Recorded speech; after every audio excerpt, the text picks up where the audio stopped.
Welcome to our last and fourth day of Uppsala Health Summit, Pathways to Lifelong Mental Well-Being. Now, yesterday, some of you participated in the workshops, and we will hear more from you later on in this afternoon.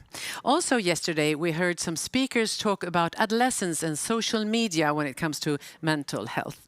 If you missed any of that, or if you missed any of the other speakers during our days, all talks will be published on our website just in a day or two, so keep your eyes open for that. And as the days that we've had, also today, please put your questions in the chat. And after each speaker, I will have a few minutes for questions today. So please feel free to put your questions in the chat. Now, we've heard plenty of different pathways for mental well-being during the summit, and today we will have three different perspectives, and perhaps maybe the most important ones. We will hear about the importance of sleep, the importance of nature and green spaces within our landscape and cities. And at the end of the summit today, we will hear from Dr. Stephen Hayes on ACT, Acceptance and Commitment Theory. Now, let's start with our first speaker, and I'd like to introduce to you Dr. Christian Benedict, and you are here with me in the studio, which is very nice. Yes. Welcome. Thank you for the invitation. You're researcher and associate professor here at Uppsala University. Yes. And your group studies the health consequences of sleep, or rather maybe of poor sleep. Yes. And you're here to tell us more about this very interesting and actual topic that we have. So welcome, Dr. Benedict. Yes, thank you very much, yes, for the introduction. And again, also for the invitation. I'm very pleased to be part of this health summit addressing the importance of mental health. And we all know this, that this is a very topical issue right now. And I got the assignment from the organizers of the Uppsala Health Summit to speak about sleep and the possible role for mental health. And, you know, before I start this, I, of course, would like to introduce myself shortly. So my name is Christian Benedict. I work here in the disciplinary domain of medicine and pharmacy at Uppsala University. And I'm a sleep researcher. And as the chair already indicated, I'm very interested in the sleep loss effects, and there is also a good reason for this. I have actually 4 reasons. They are 17, 16, 15, and 13 years old, so my children, and they brought me to this field because I really want to understand what does that mean for me if I don't get enough sleep for a very long period, yes, for my well-being and my health. Okay, before we dive into the statistics related to how does it look like with sleep in our modern society and the 24/7 culture, I think we should summarize some studies, some study findings that really make the point, yes, that sleep matters to your mental well-being and health. One study, for instance, was published in the Netherlands. And let me, to introduce you to this study procedure, tell you a small anecdote. You know, I'm a very passionate runner, so I try to run 3 to 4 times a week, at least 10K. And nothing can be better than having a 10K run for yourself. You're not distracted by cell phones and so forth, and you really mentally recover to you know, physical exhaustion. Of course, you are physically exhausted. And we all know this. If we are physically exhausted, we also start to sweat. And what do we need then? We need either a warm shower or bath, right? And I typically do this as well. And I did this also once and locked the door to my bathroom. And you know, I must admit this, I'm maybe not really talented, but a very passionate singer, yes? And whenever I'm in the bathroom and I lock this, I feel myself like in my own world, attending my own concert, and then I start to sing, yes? And I have different favorite songs, such as the song from Prince. Purple rain, and so forth, yes? And I really have the impression, I'm so talented, I'm actually, eligible for a record, in my point of view, yes? And then it continues like this, and then I have taken my shower and dressed me and unlocked the door of my bathroom. And then it happened. I saw my wife in the living room, but not only my wife, also the neighbors. And that was, of course, kind of an embarrassing moment for me, yes, because they really stared at me and thought, oh my gosh, this guy, he was not really, this was not a really impressive singing performance. And I knew this, even if they haven't said it, yes? So this is kind of an embarrassing situation, and we often experience these kind of embarrassing situations, emotional situations, when we are awake, yes, in so many daily situations, right? And what these Dutch researchers did, they did the same with their participants, what I do when I have a 10K run and go to the bathroom, yes? They also asked their participants to sing a karaoke song. And then they presented these karaoke songs, these recorded karaoke songs, again to these participants, but also the original. And then they really noticed the difference, and maybe they are not really eligible for a professional record, yes? And one structure in their brain that is very important for emotional processing, for initiating a fight and flight response, also named the amygdala, yes, was really active, yes? So it was, and they also said it's very embarrassing. But then the magic thing happened. Also relevant for me, thinking about my example with my wife, yes. So they had a night of sleep afterwards, and then the researchers exposed them again to this setup that they had to listen to the records of their karaoke songs and the originals. And they noticed that the amygdala was no longer as activated, but especially among those who had a very good night's sleep, who had a very consolidated sleep and a less interrupted so-called rapid eye movement sleep, which is in the layman often also called REM sleep. And that shows you, okay, that's important. Of course, we memorize, I was once in the living room and my wife thought, and so did the neighbors, that was a very embarrassing situation. And I remember also this kind of experience and event, but I no longer go with the same intensity through these emotions. And this is important that we somehow disconnect the emotion from the experience, yes, because we cannot run around with a high emotional load. This would be too much for us.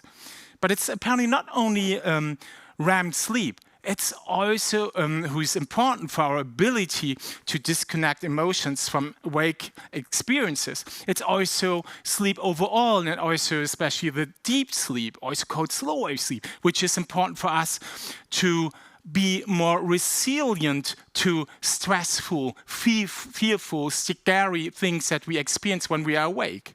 American researchers have shown if you have a very consolidated, high-quality sleep and you are exposed to frightening material the next day, like a scary movie or some aversive pictures, you do not activate to the same extent these areas in your brain that initiate a stress response, a fight and flight response.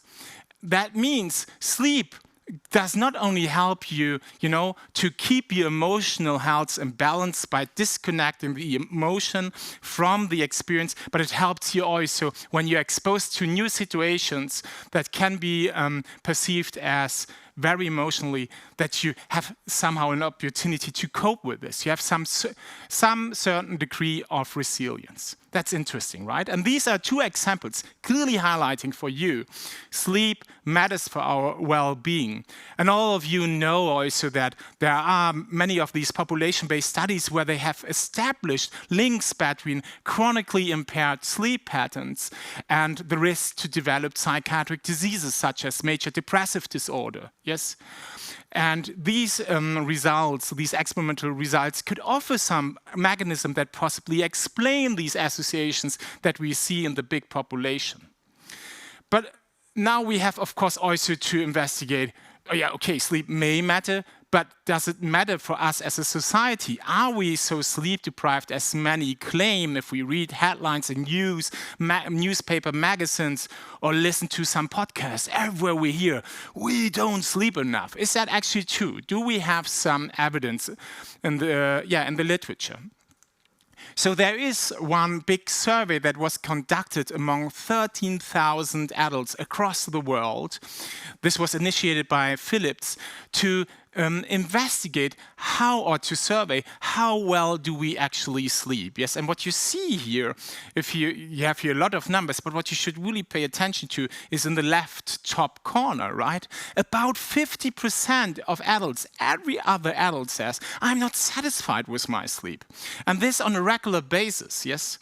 And we know also if we check sleep duration, because we have different modalities related to sleep, like quality, like duration, if you check duration, you know also that around 30 to 40%, depending on the county, depending on which age group is surveyed, don't get up to the 7 hours that represent the at least recommended duration of sleep on a daily basis. So you see, yeah, there is some indication that apparently a lot of people have sleep issues in our society. And given what I've told you initially, that sleep is so important for mental well-being, and these were otherwise emotionally healthy people that participate in these experiments, you really see we have here a case, yes? But it's not only, the adults, also the younger people in our society. For instance, adolescents have big issues. This is a survey published in the Lancet journal from Japan, where they found in around 500,000 Japanese adolescents that different measures of sleep problems are very prevalent among these adolescents. You see, of course, also the time course, and you see for some of the things, it's positive. If you, for instance, see the black solid line at the bottom, severe insomnia, we don't see over time that there's an increase, but check the y-axis, the vertical axis. Still, around 20% of those who have been surveyed have severe insomnia issues. That is not acceptable as a society, because we know that chronic sleep problems are very problematic for so many aspects of health, including mental health. And you see also there are other figures, such as late bedtime, abbreviated here as LBT. You see that too many kids go too late to bed. Then you could say, should we stigmatize them? They should go earlier to bed. Why are they doing this? But don't forget, if we especially speak about adolescents, it's in their biology. If they go through puberty, they become gradually more and more night owls, yes? Their rhythm is delayed to later hours. They don't feel as sleepy early in the evening, but they still have to go up early in the morning to go to the school. So maybe we should not blame them. Maybe we should blame us as society that we don't provide the environment for these adolescents to get up to the recommended hours of sleep that they need. And that is at least 9 hours for most of them, yes? Okay, and there is also another very prevalent sleep problem in our societies called obstructive sleep apnea. So where you either have a partial or full cessation of breathing during the obstruction of your upper airways. And that is very devastating for your heart, for your lungs, and for your brain. They are very stressed. Here's something not well ongoing in us. We don't have enough oxygen. We cannot really, get rid of carbon dioxide and so forth. So stress systems are activated, and you have a very fragmented and shallow sleep, and don't get the high quality sleep that you need. And you see this here at this map. There are estimates that 1 billion people. You can read this up in the corresponding study. Yes, 1 million people have at least a mild obstructive sleep apnea. So you really see this is something that is like an unknown, ongoing epidemic, and I would even say pandemic to some extent. Yes. So you see there are many different figures, statistics that make the case sleep is not as good as it should be in our society, and indeed we have a sleep-deprived society.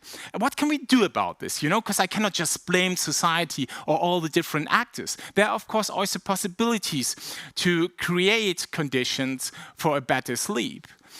If we start with the schools, I already mentioned this, delayed school start times for older adolescents. Very important. If I think about preschoolers, kids in the kindergarten, I often get emails from people saying, I work in a kindergarten and the parents are concerned that I allow kids to have several naps, but they are so tired. They have to process all that they have experienced because their brains are so young and have to process so much new information. Should I deprive them because the parents want them to sleep across the night? Of course you should not, yes?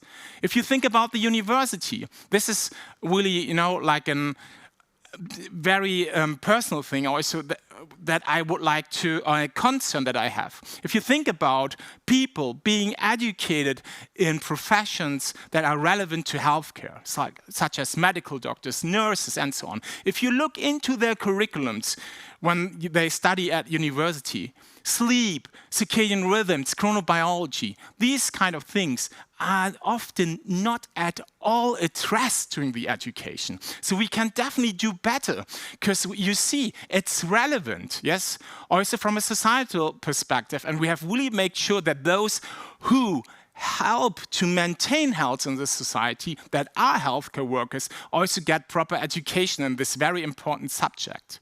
And last but not least, you should of course not forget the industry. We have to get away from this around-the-clock accessibility.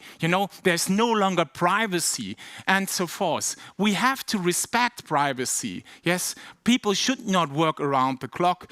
And there are also studies, especially from Germany, under the guidance of Professor Till Rönneberg, a chronobiologist, that have shown if you match up work schedules with a person's chronotype, these people do not only work better, they feel better. And this is what we all want to have. That being said, thank you very much for your attention, and I hope the message came across. Sleep matters.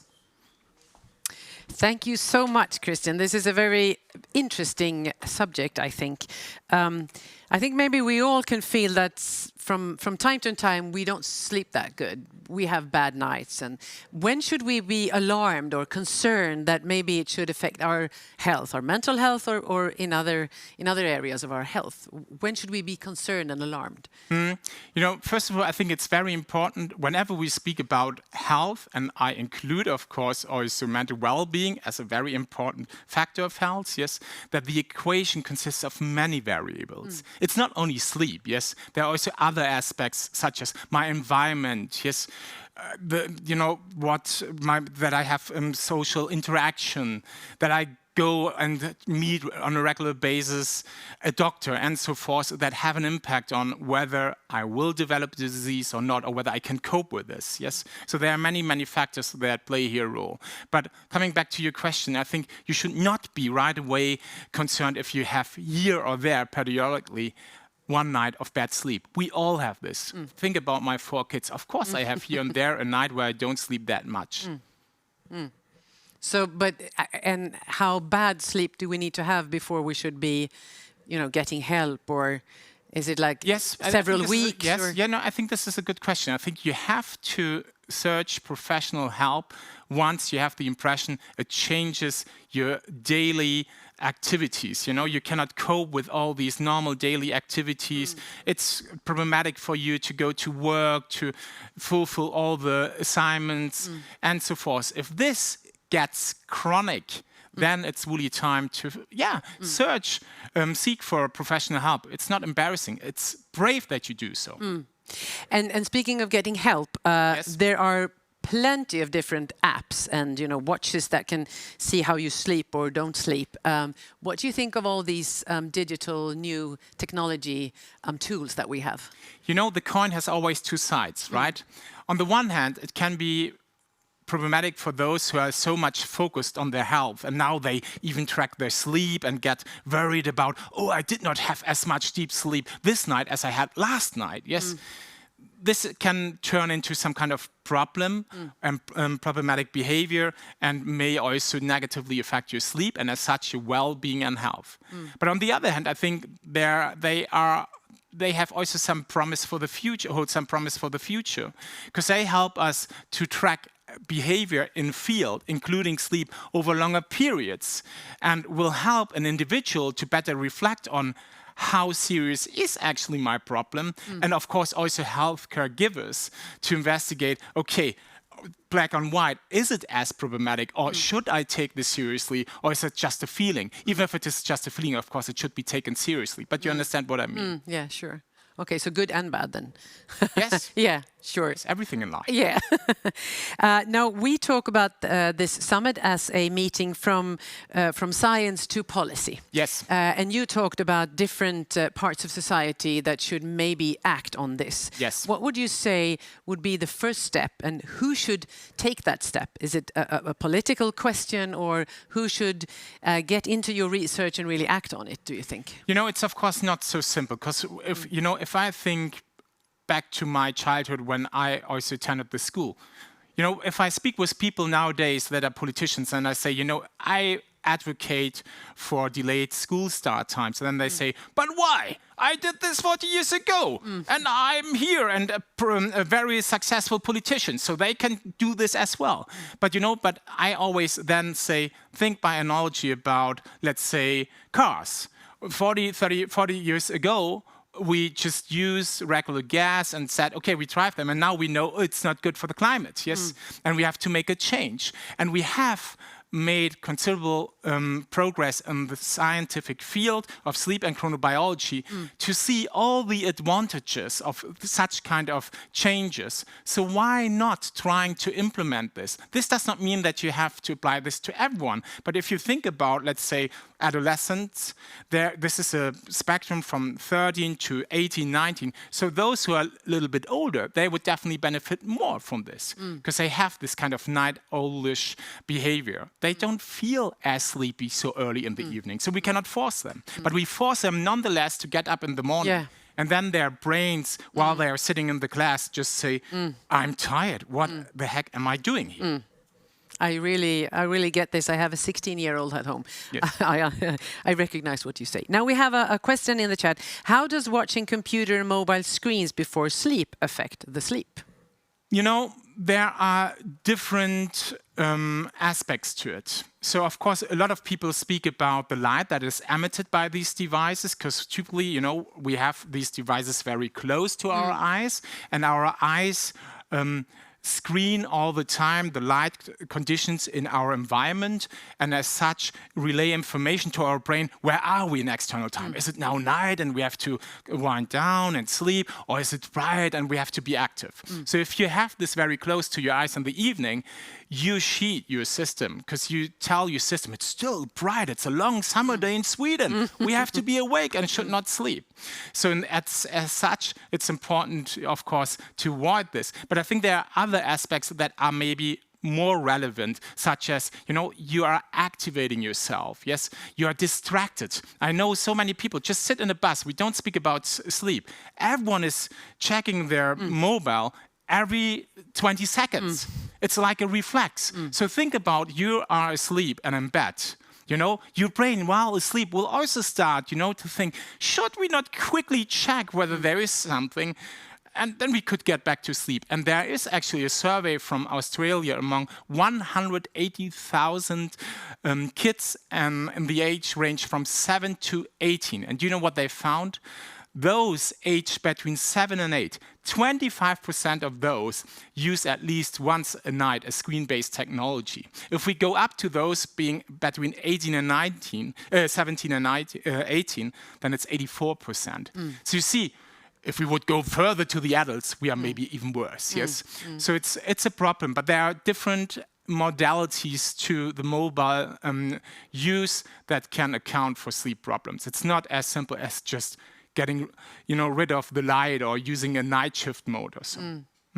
And if you look, if you try to look ahead a few years to come, what will happen, do you think, within sleep research, or what can you say about trends or new tools maybe, or new research is being done?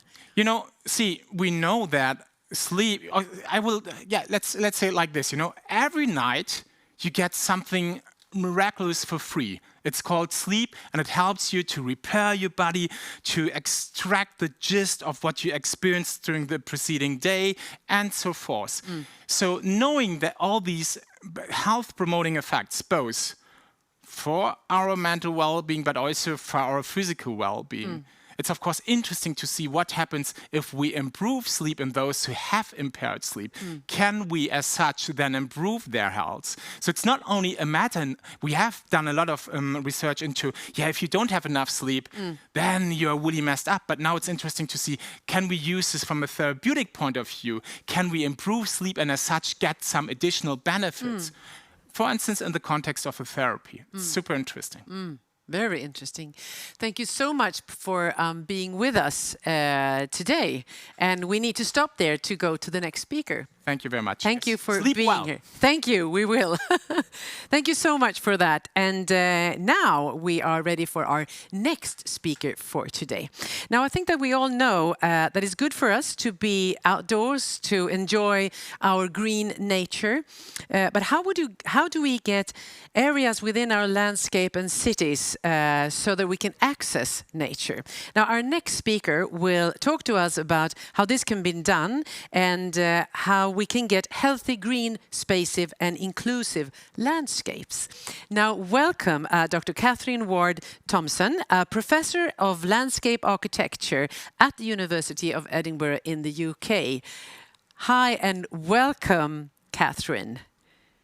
Thank you. Hello. Hi. I hope you can hear me clearly. I can hear you and I can see your presentation very well. So the screen is yours. Thank you. Thank you. And thank you for inviting me. I'm sorry I can't be with you in Uppsala. It would be lovely to be there, but I'm speaking from my office in Edinburgh. And thank you for the introduction. So I'm talking about the salutogenic environment, a phrase that's been used to talk about the environment that supports good health, as opposed to problematic environments, obesogenic or other carcinogenic, those kind of environments.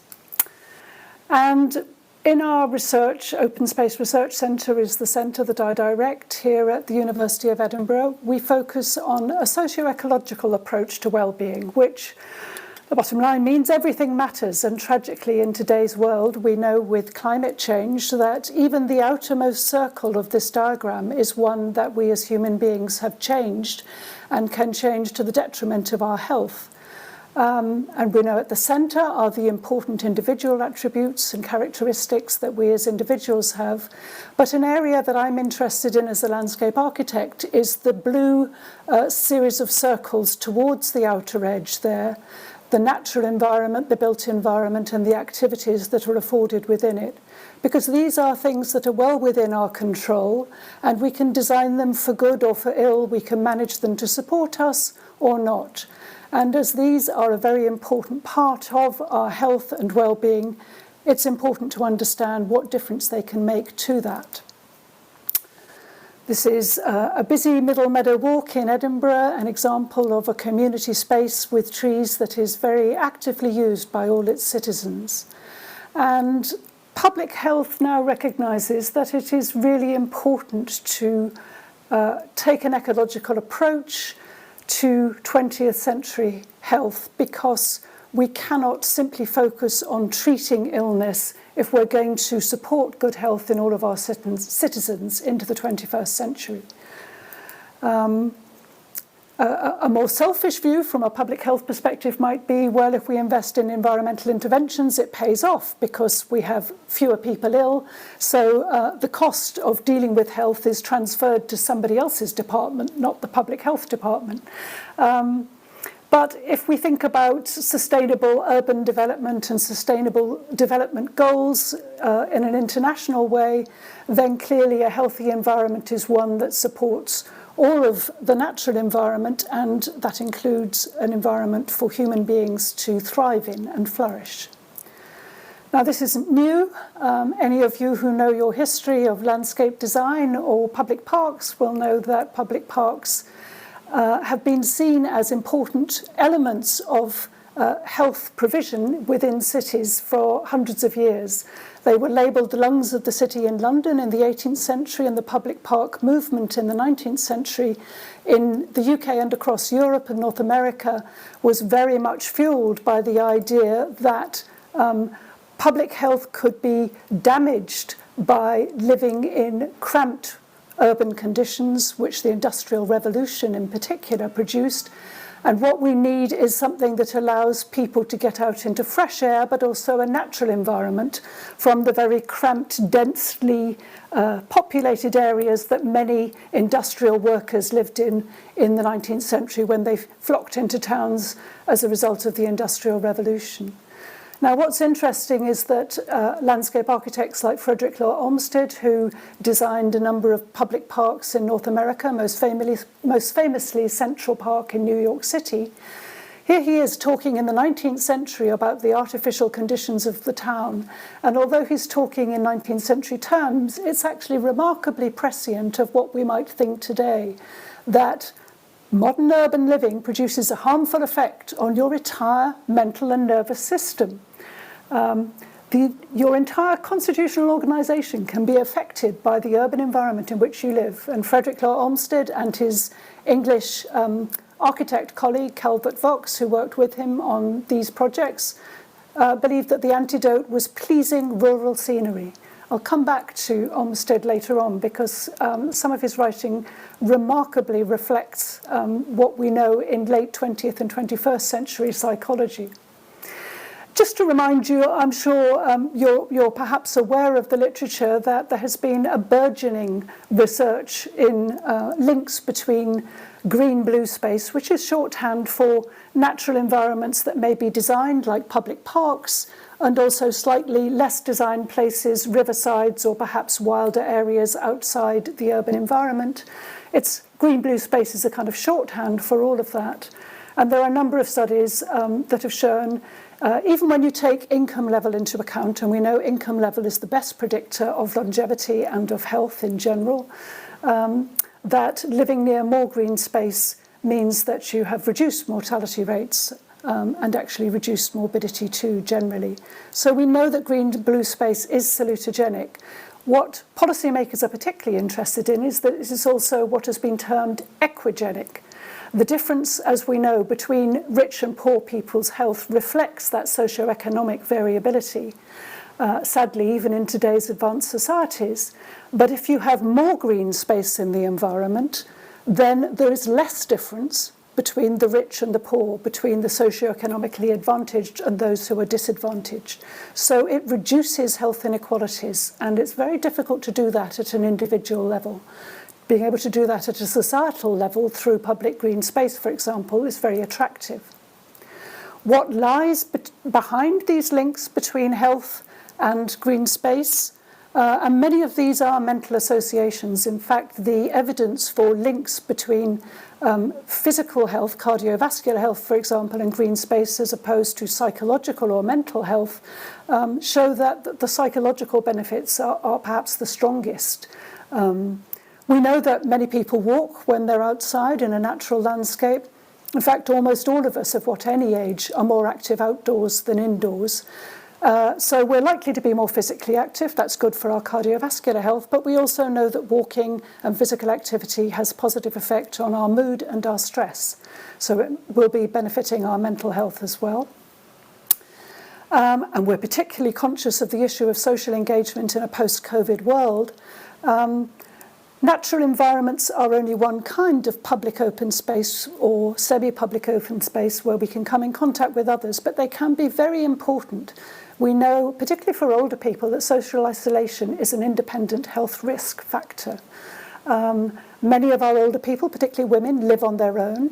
And the kind of informal social contact that you can have in a shared garden or a public open space where you might see a neighbour, smile at them, you may not know them by name, but it's enough of a social contact to feel connection, to feel less isolated. That can be very important for feelings of mood or depression and can help build social bonds that are positive, social connectedness. There's a theory developed, among others, by Rachel and Stephen Kaplan, specific to landscapes that allow for attention restoration. Very briefly, we know that our urban lives and the way we do our work demands attention that is focused. And that's good, that's fine, but that a focused attention becomes exhausted. And the Kaplans have theorised what kind of environments allow us to restore that exhausted attention resource. And natural environments are not the only places that can, but they are particularly good places for restoring our attention. In particular, they offer what's been called soft fascination, effortless attention. They engage us, they engage our mind, our senses, our smells, sight, hearing, but we don't have to make any effort to do it. And that's very attractive to us. And then there's an increasing body of research that shows there are physiological responses to being in natural environments that have a whole range of health benefits, indicated by psychoneuroendocrine mechanisms, healthier immune functioning, parasympathetic nerve activity, which enables us to recover from particularly stressful events. And Terry Hartig, among others, your own Terry Hartig, based in Uppsala, has done some key work in this area.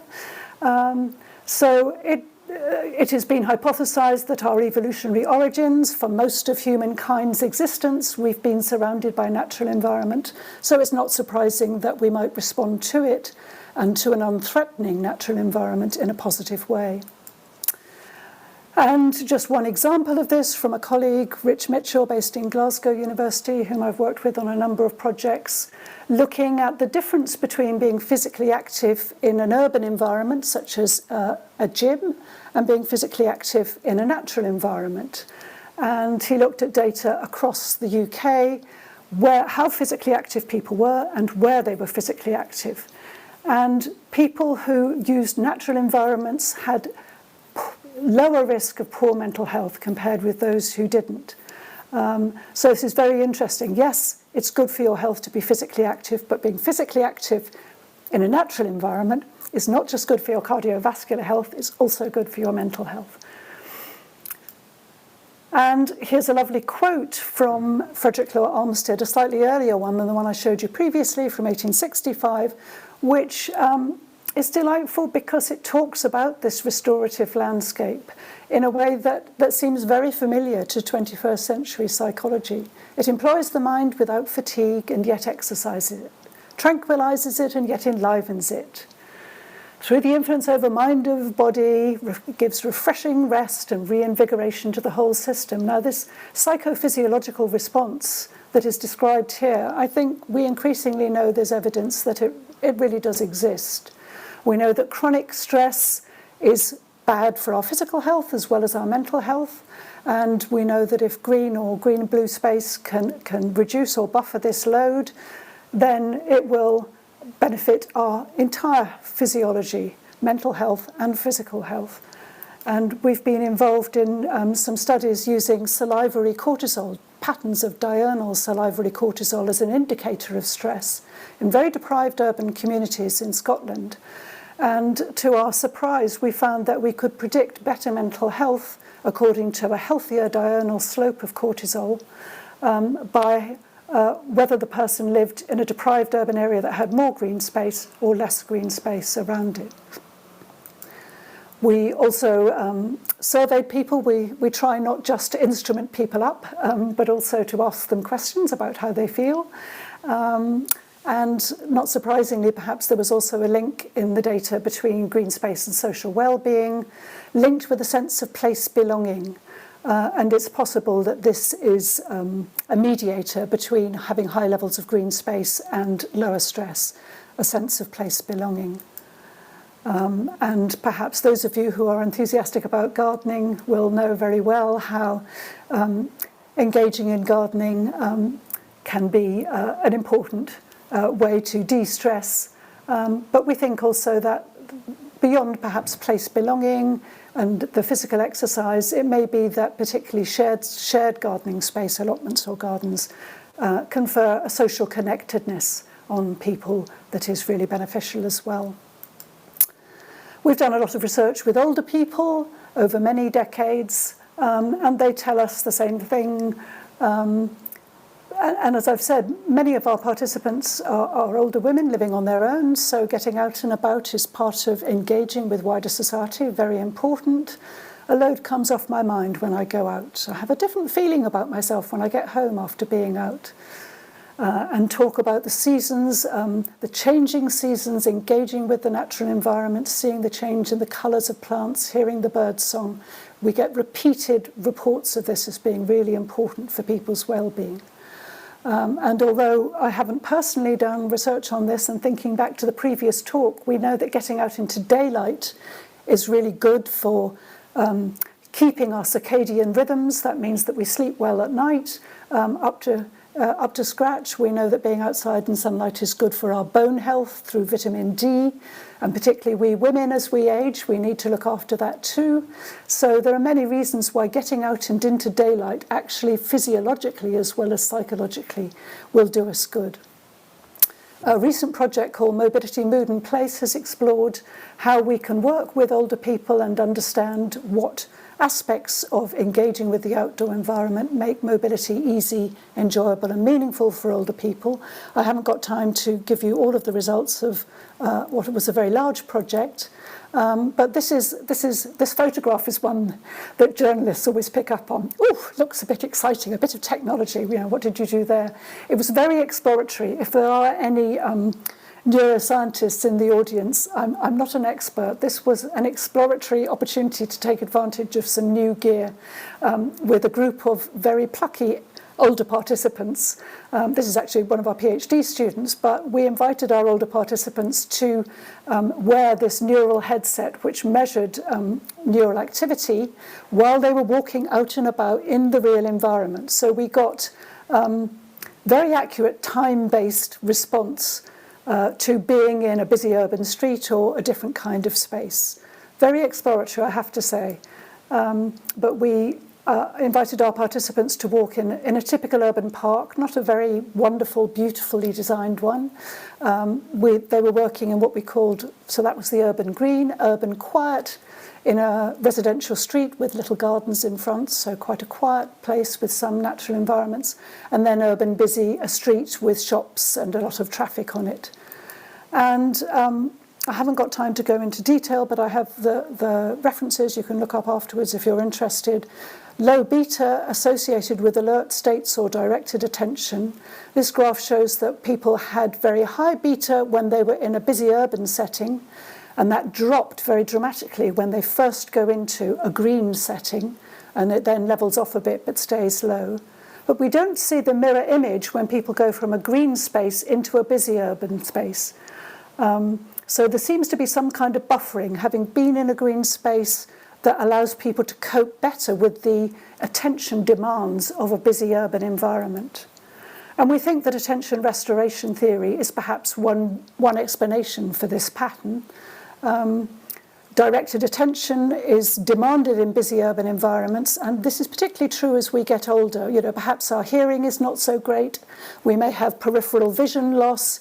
We may be slightly less mobile than we're used to. So we have to pay quite a lot of attention to navigate, to cross a busy street, to not avoid someone's bicycle or whatever.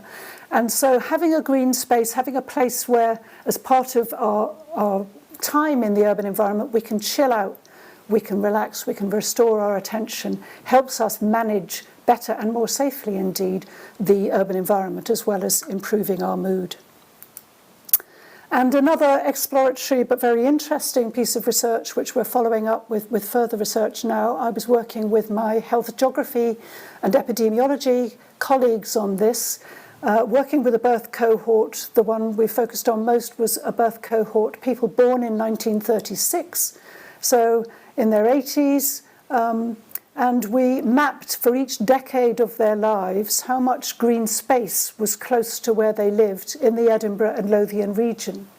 And we found that we could predict better cognitive health in later life from whether or not they lived within 800 metres of a park at the age of 11. Astonishing, but we could see a significant difference, a small but significant difference.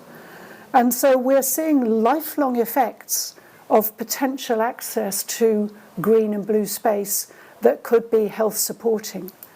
Another outcome that we looked at, apart from cognitive decline, was mental health, anxiety and depression.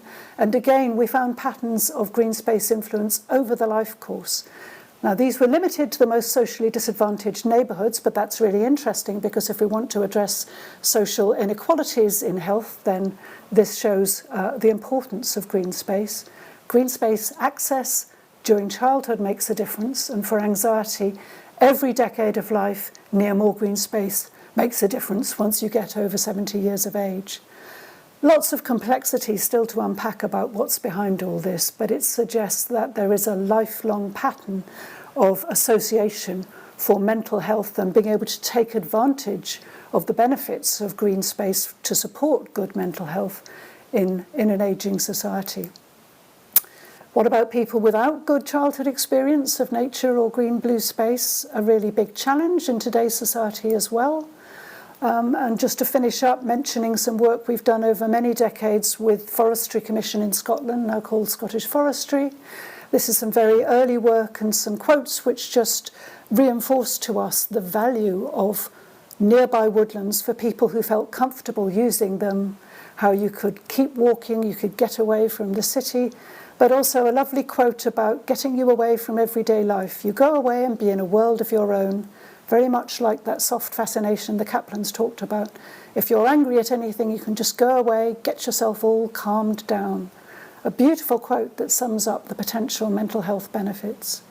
And this is just an infographic we produced from some work we did with Scottish Forestry looking at a programme called Woods in and Around Town, how woods might be improved near areas of high deprivation to increase people's access to restorative environments that might support better health.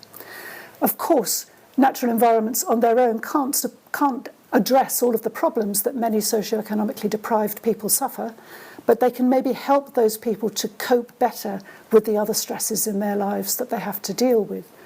And I just want to highlight two things in this slide. One is that it's been estimated recently that poor mental health in Scotland, if you add all the different things, days lost to work, the costs of treatment and so on, is nearly £2,000 per person. And the kind of interventions we were looking at through Forestry Commission cost about £15 per person. So you can see that although the effect may be small, you don't need very much of an effect for this to be a very cost-effective kind of intervention. And we're currently engaged in a project which looks across Scotland at all of these interventions, so at a population level scale, looking at child development outcomes and mental health in adults. So I shall finish there by just saying some but not all of the research, because of the timing of this, is found, mine and others, in this report for WHO European Region on Urban Green Spaces and Health, published in 2016, and a further report on Urban Green Space Interventions and Health in 2017, a good resource as well as our own website. Thank you. Thank you. Thank you so much, Catharine. Since this is a summit with participants from actually all over our globe, what can you tell us about research and work within your field in different countries? Are there variations in how the different countries work with this? I think there's a lot of commonality across the UK, Europe and North America. There have been several European level projects that have looked at these kind of issues as well. a recent one, a colleague of mine in open space was involved with across Europe, and he works in Estonia as well, was on blue health in particular, so looking at water-related natural environments. But there's also some really interesting research coming from Japan and Korea on Shinrin-yoku, which you may have heard of, forest bathing, which is the idea of immersing yourself fully in a forest environment. And these experiments have recorded a whole range of psychophysiological responses to that environment that seem to be responding to smell, to phytoncides, to natural microbes in the environment that benefit mental and physiological well-being, increased immune system functioning and so on. Very interesting. And we have a lot of Chinese students very interested in our research now, and that's just starting to burgeon, I think, as well. So I think we're going to see a lot more research coming from the Asian Pacific region that will be very interesting and address some of their particular very dense urban environments and high-rise urban environments as well. Thank you. Very interesting. You have some questions in the chat. First, someone said, "Fantastic, Catherine." So very good. How do we create the right interprofessional learning infrastructure across Sweden and Europe for this area? Well, as it happens, I'm involved in developing a European research project at the moment with a lot of lovely Swedish colleagues, I have to say.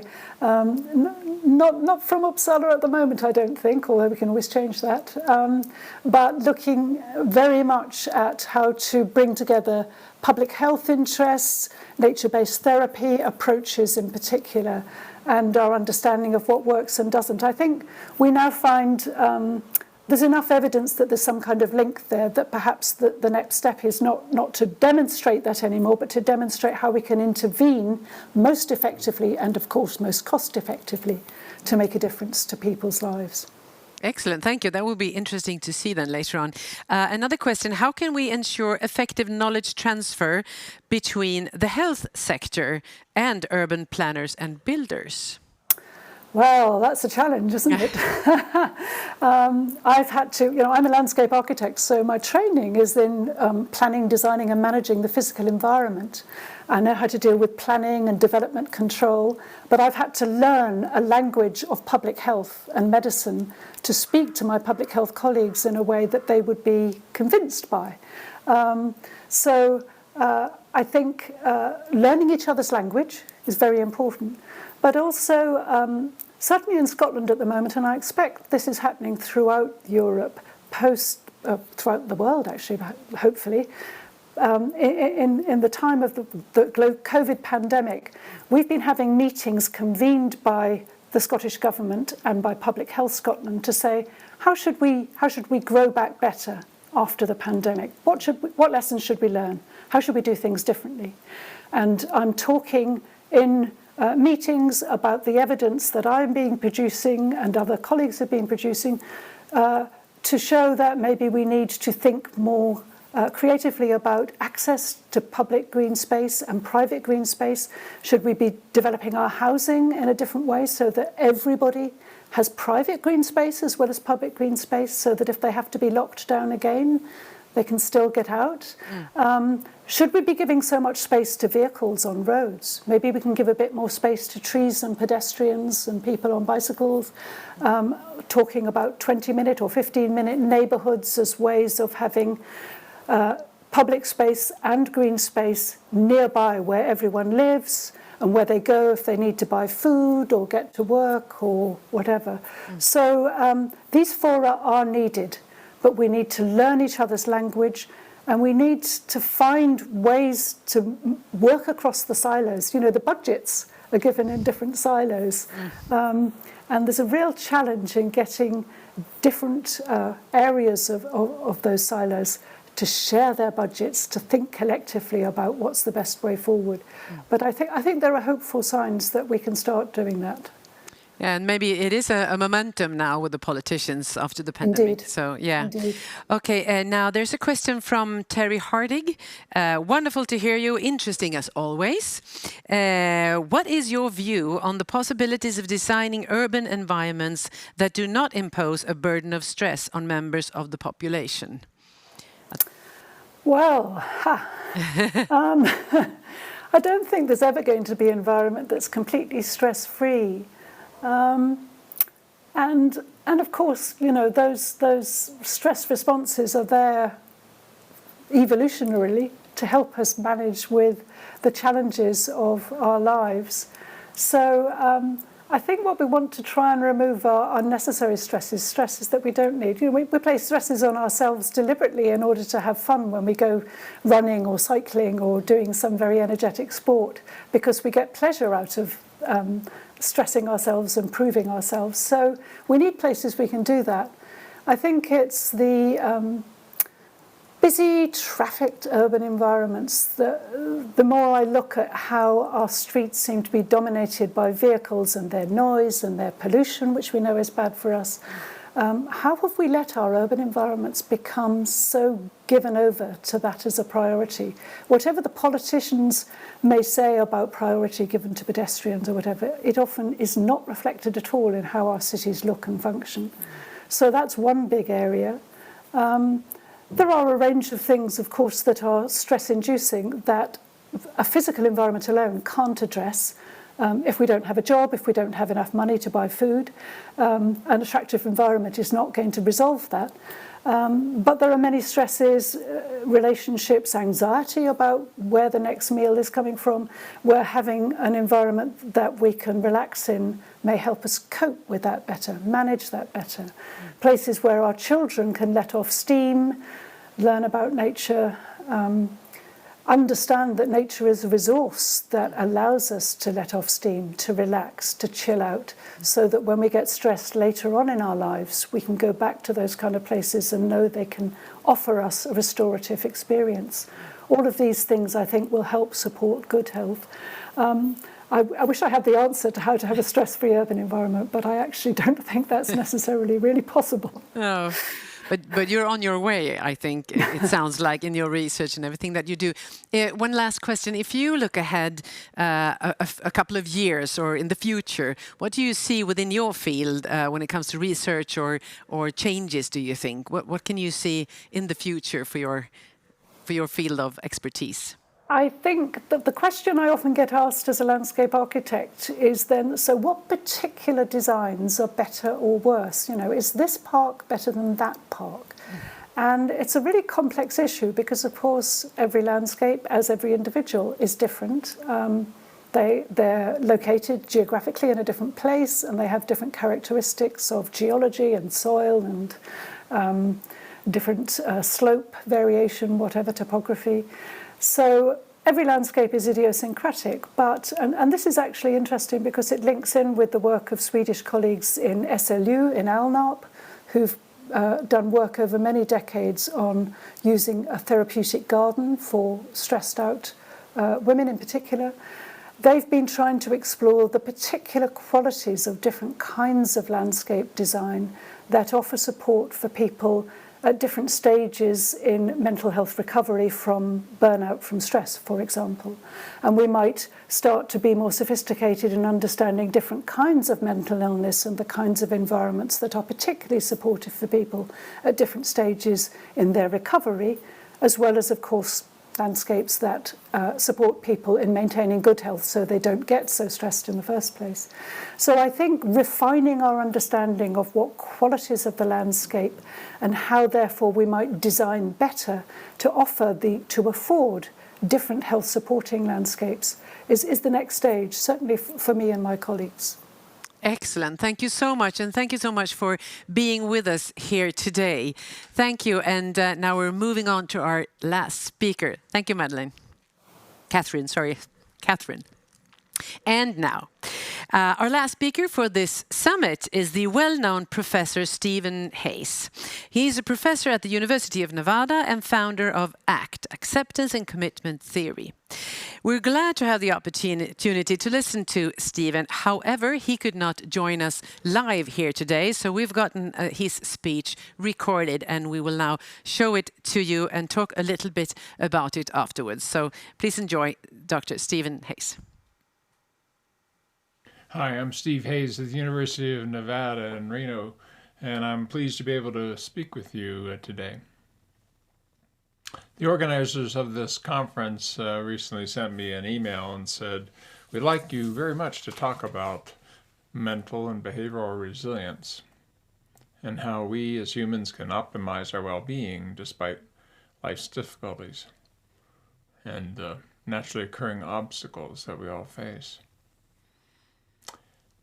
And I thought that was a kind thing to ask me to hold forth on, and then I finished the rest of the sentence in which they said, "And you have 15 minutes.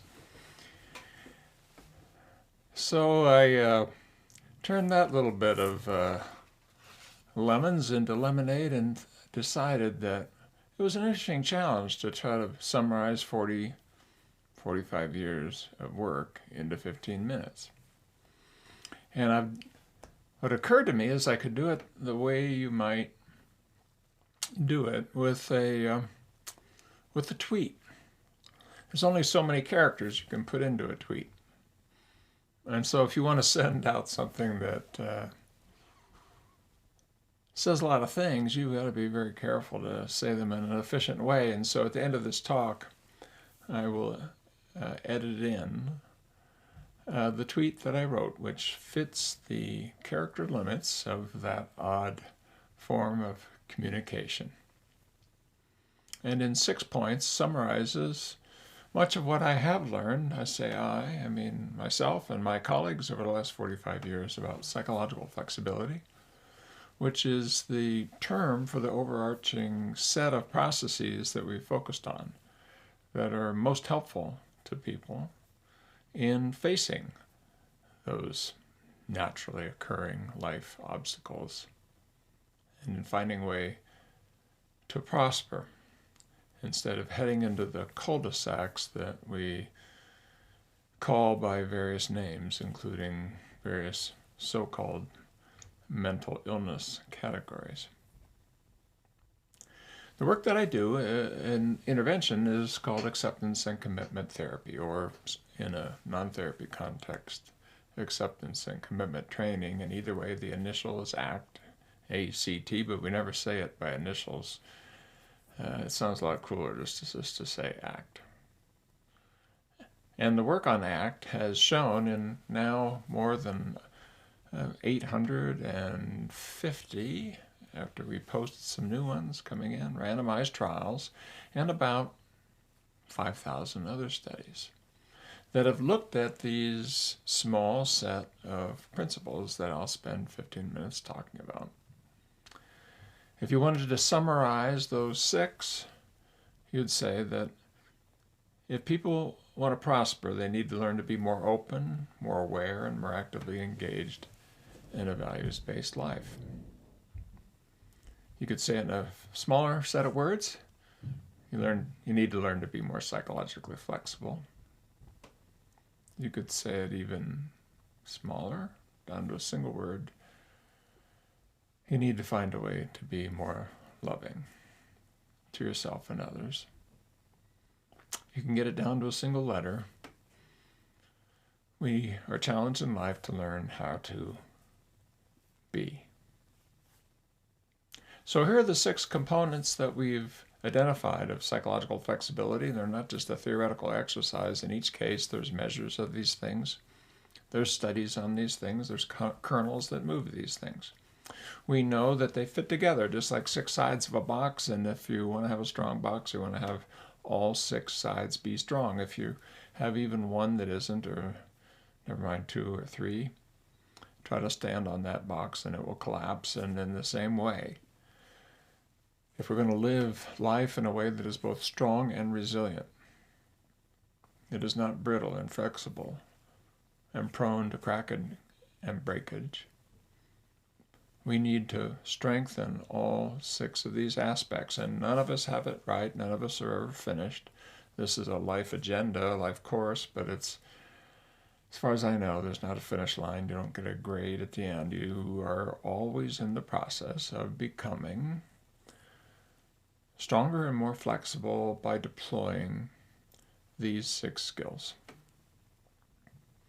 Number 1, experience your own experience with a sense of kindness,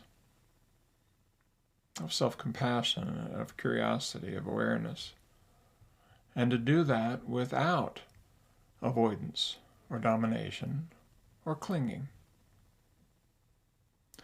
Life's experiences come and go. Emotions ebb and flow. Bodily sensations are here and then gone. Memories are there and then pass away and come back. And that's the very nature of human experience. And if you try to interfere with that, either by clinging to it and having only the good ones stay, well, you've now taken that butterfly of happiness or connection or wonder, and by the very act of clinging, you've crushed the life out of it. And closer to home for many of us, if you try to avoid, if you fight, if you run away, if you hide, if you flop in failure on the floor, if you do any of those things, when difficult emotions or memories or bodily sensations or urges or thoughts or experience of any kind appear, when you do that, you now are more focused on it. You're ironically more likely to actually engage in it. It's more present, more central. You're creating neurobiological grooves from whatever else is happening to that very thing that you say that you want less of. And so if you want your experiences to play a natural role where they can carry the past, your emotions, for example, are echoes very often of the past and of features of the present that bring them to mind. If you want to be able to access that information, you have to allow them to ebb and flow. There isn't a single emotion that you can name that isn't useful to you sometimes. In fact, you pay good money to produce them, whether it's riding roller coasters to produce a bit of fear, reading a sad novel to produce that vulnerability, that bittersweet quality of sadness and vulnerability, the emotions of embarrassment. You watch television shows or so forth which produce it, and on it goes. So allow those experiences to appear and notice them with a sense of kindness, with a sense of self-compassion, and then turn your attention towards what's of importance. Do the same thing with your thoughts. Take a step back from your thoughts. Your thoughts say they are what in fact they aren't. They will tell you, I'm you. They will tell you, this is horrible. No, these are added on to your experiences. The rest of creation doesn't have analytic, judgmental, symbolic language of that kind. They do perfectly well. And our spiritual and religious traditions, even our wisdom traditions, orient us towards the centrality of that, with teaching us mindfulness skills or skills of detachment done through contemplation or through focusing on things that are of more importance. So learn how to step back from your mind, the judgmental, analytic, critical part of it, which doesn't just go outwards, it goes back directly at you, and watch its work. There's things in there that are useful. When you need to solve a problem that's really a problem, like fixing your car or investing your money, fine, use that analytic, judgmental side. But when you're trying to decide whether or not you're a good person or life is worth living, if you've ever tried that, you're into one of those things where the more positive things you say, the more negative argument you get. Or conversely, the more negative you go, the more your mind tries to reassure you that it's not that bad. So if you want to step out of that cacophony, if you want to back out of that to and fro, learn how to watch thinking in flight enough that you can notice that you're thinking. And then you have some choices because you haven't disappeared into that cognitive network. You know how to do this. Sometimes you do. When you see a sunset, you look at it and you say, wow, and then you're quiet. You know full well that it is not the time to say, but you know, it would have been a lot better if it had a cloud shaped like that. And in the same way, if you're in front of a crying child, you may say, wow. You may give the child a hug, and you probably don't say, man, you're bumming me out. Why don't you go cry elsewhere? So don't do that to yourself either. Learn how to say wow to your own thoughts, feelings, memory, and put a period in the end of it. Not always, but when it's needed, which will allow you to be more open. How to be more aware? Well, learn to allocate your attention in a flexible and fluid and voluntary way to what's present. That can include the thoughts that are present, if you have those other skills I just talked about, the emotions that are present, same thing, but especially, what does the environment afford? Who else is here? What's possible? What could happen? And be here now. And be here not just in a form of pretense or trying to get other people to think something in a particular way, not inside some personalities, persona, Greek root of that word is a mask. Take off the mask. You are not your act. You are not any one thing. You are not the big five personality. You have all five within you. You're not any goofy inventory that tells you you're this kind or that kind. Oh, please. You're all those kinds in different contexts. And the issue is, can you bring your best into this context? And that isn't helped by buying some little cognitive story that your mind gives you and crawling inside that clown suit and trying to be that. You're not that. You're a whole human being, and parts of you even go beyond your verbal awareness, intuition, sense, etc. Evolution prepared us to do that, and far, far, far earlier than these cognitive abilities we're displaying right now, which are 100 to 1,000 times more recent than your basic biological processes of learning and remembering that we share with the rest of creation. So learn to attend in a flexible, fluid, and voluntary way with what's present, and to do it from this perspective or point of view of the witnessing, noticing, observing part of you that is beyond categorization, that doesn't even have a name, doesn't have features other than here, now. You'll find that you connect in consciousness to others from there, this more spiritual part of you. When you take the time to look in the eyes of another person and you see consciousness, you're seeing that kernel of awareness, that fromness of awareness that is beyond categories, beyond the story. You'll never be inadequate in that way. You'll never be good or bad or smart or dumb, pretty or ugly in that way.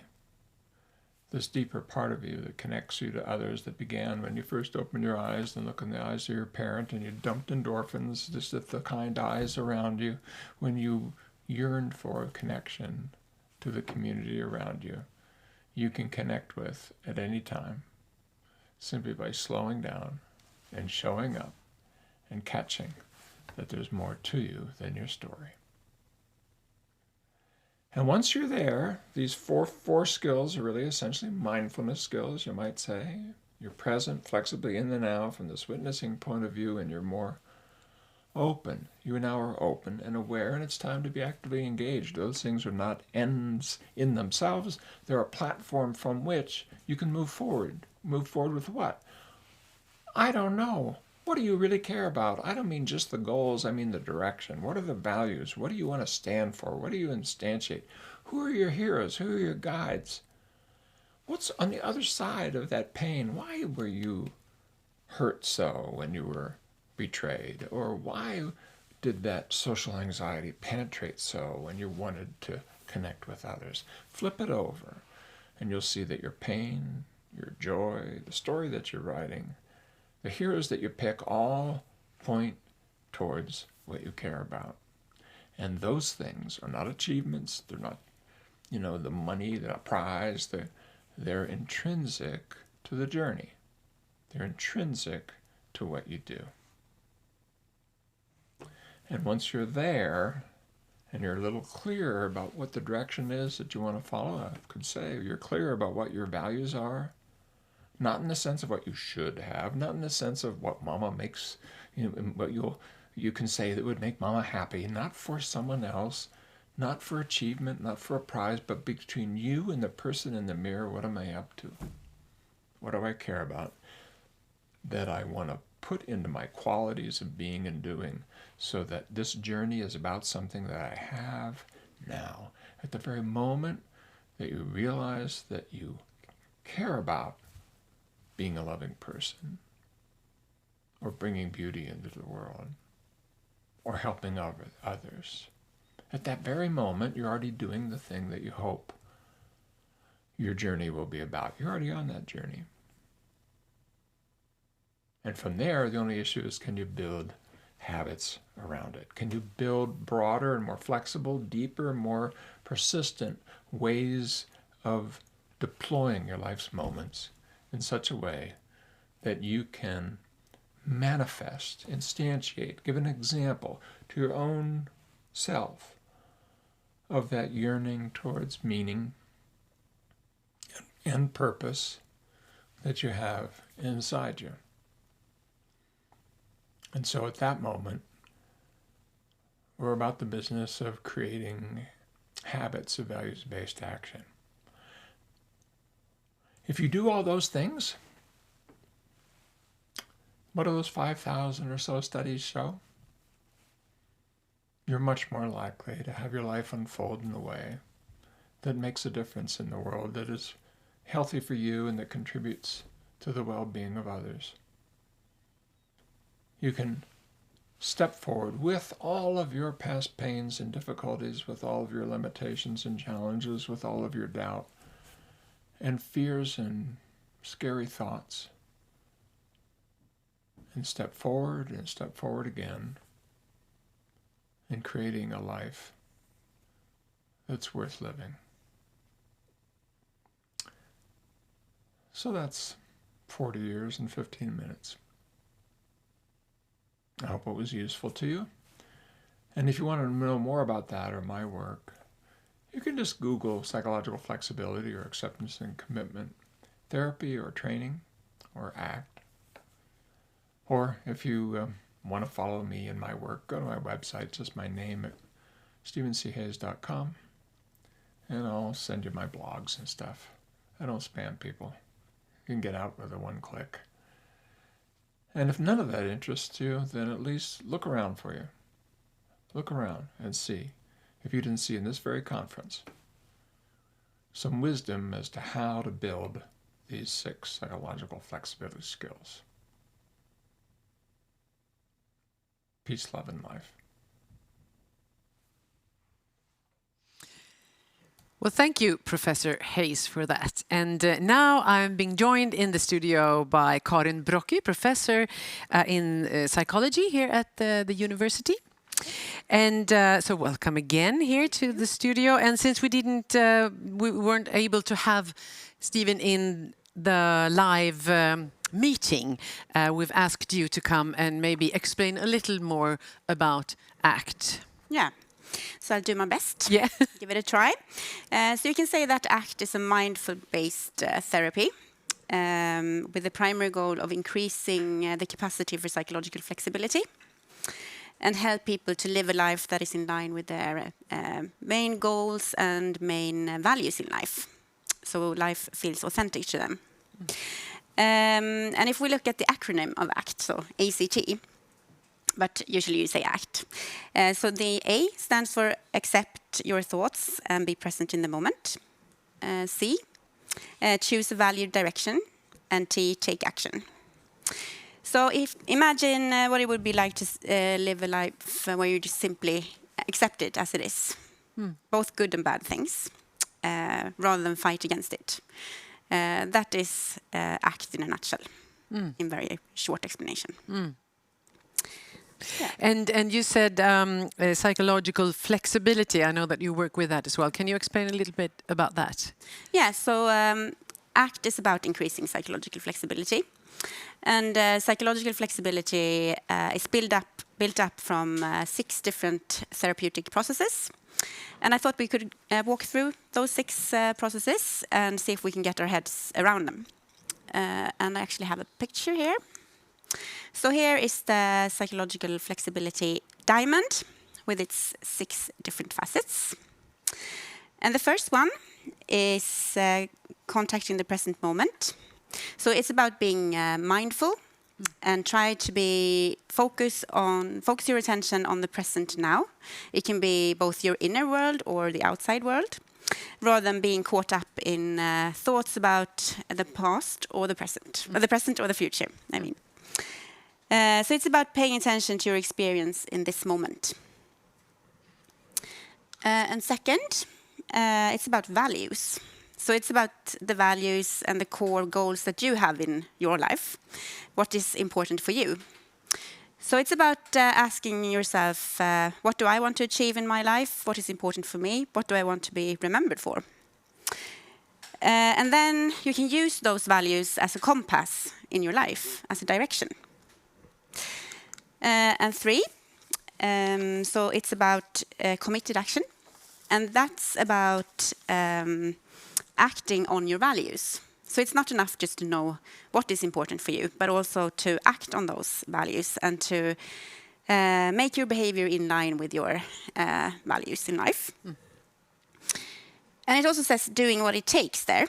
And it means to live by our values even though it brings up pain or discomfort. Sometimes we have to do things that are uncomfortable or feels difficult. But if we ask ourselves, even if I feel anxious about something, you can ask yourself, if I do this task, will it bring me closer to my goals in the future? So it might be worth doing it anyway. Because in the long run, you might feel like you're getting a more meaningful life by doing that.